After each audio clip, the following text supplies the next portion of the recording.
Welcome to Fair Game. I'm Kristine Leahy. In his rookie season, my guest today went to the Super Bowl as a member of the LA Rams, and this season he could find himself as the starting center on one of the best offensive lines in all of the NFL, Brian Allen. So this is not our first time meeting. You and I go way back to a couple weeks ago after your friends had been sliding into my DMs. They wanted you to come on this show, so I'm a big fan of your friends. And then the next day, we wind up at the same bar, and that is where we met. And your friends all wanted you to be on the show, so thank you for coming on. Thank you for having us. Have you hired them as your publicists yet? Not yet, but I did bring them with just to, get the full experience, seeing that they made this possible. So glad I could bring them along. They did make this possible, and we are going to include your friends later on in the show, which I'm really excited for. So did they warn you about anything? Like, what kind of things were you guys talking about before you came on the show today?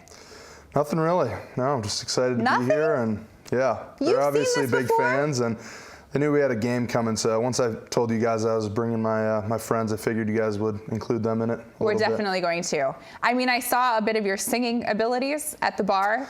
We don't have to talk about that. We should. I watched you sing "Shallow," the Lady Gaga great song and Bradley Cooper version at the bar, and you were a great singer. I appreciate that. So maybe we'll have you sing a little bit later. You have an interesting draft day story. And that is because you thought either you were going to go in a very late round or you would just wind up signing as a free agent, but you actually went in the 4th round.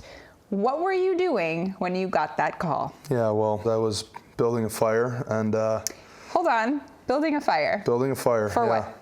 It was cold, brisk day in Chicago, as you know. And yes, we also grew up very close to each other. That's right. So my screened-in porch had a little fire pit, and just getting that going for the day. I was going to sit out there and watch the draft, so...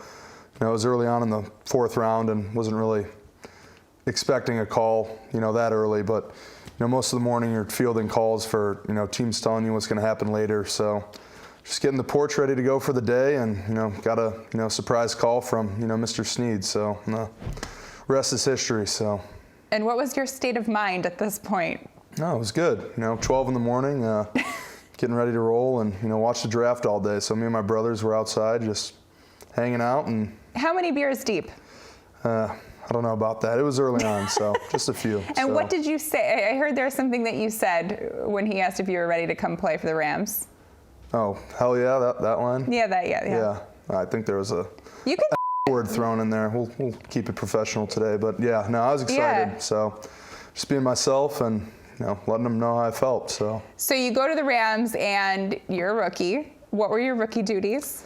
Yeah, everyone thinks, the NFL is this glamorous job, but your first year, if you're, you're not one of the stars, it's a little different. So my biggest one was coffee every day. So I would have to go to Starbucks every single morning, Monday through Sunday. Even on the road, if we were, at an away game, I had to find the Starbucks, and it had to be Starbucks. It couldn't be.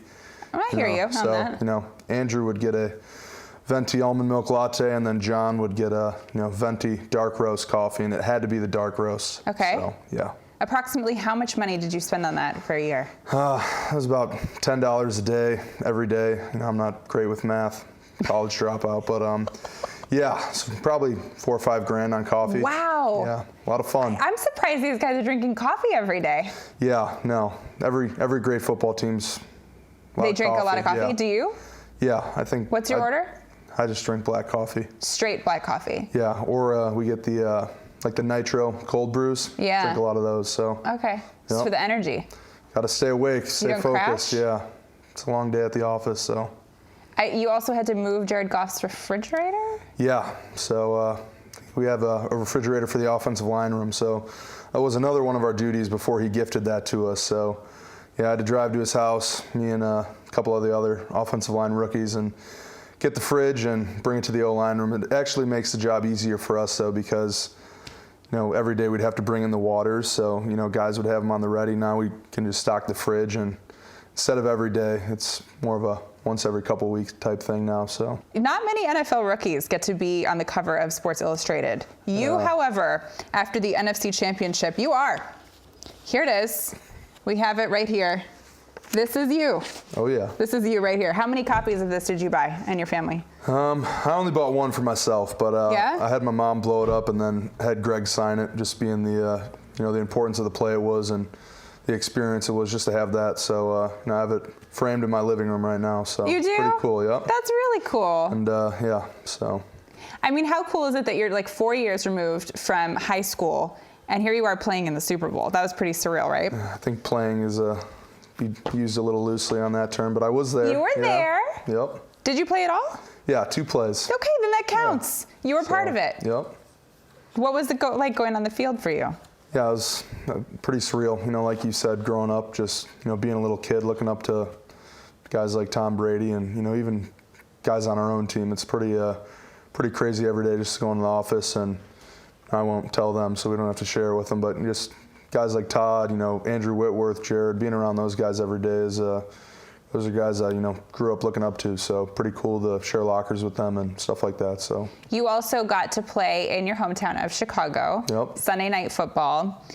What was the feeling like when John Sullivan went down and then you were told you were going in? Yeah, just kind of this is it, this is my time to get in there in a big game, and unfortunately it came that way, but to be home and get to do it in Chicago, Soldier Field, growing up wanting to be a Chicago Bear and play there, just everything kind of came full circle to have that happen there. So pretty special just to get in there for a couple plays, in front of my friends and family. So it's pretty cool. In practice, imagining that you have to go up against Aaron Donald. Oh yeah. What is that like? Because it sounds terrifying to me. Yeah, it's a handful, definitely every day. Like a couple handfuls. Yeah, a lot of them, more than. Usually need help from another person. So, as most people know, every team who plays him, it's a double team on him every time. So, yeah. Just getting to go against him though is another thing that grew up watching a guy like that, and obviously makes you a lot better having to try and stop him every day. So, what's he like in practice?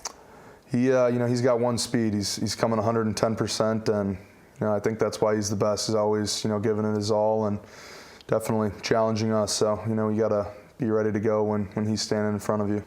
You guys get a lot of celebrities that come to your games. Who's the biggest celebrity that you've seen or interacted with? I'd say the biggest thing was playoffs, Dallas Cowboys. We were in the locker room before the game, and Peyton Manning was standing in there, and he's another guy who I kind of grew up idolizing. And then shortly after that, LeBron came through, so it was kind of, LeBron?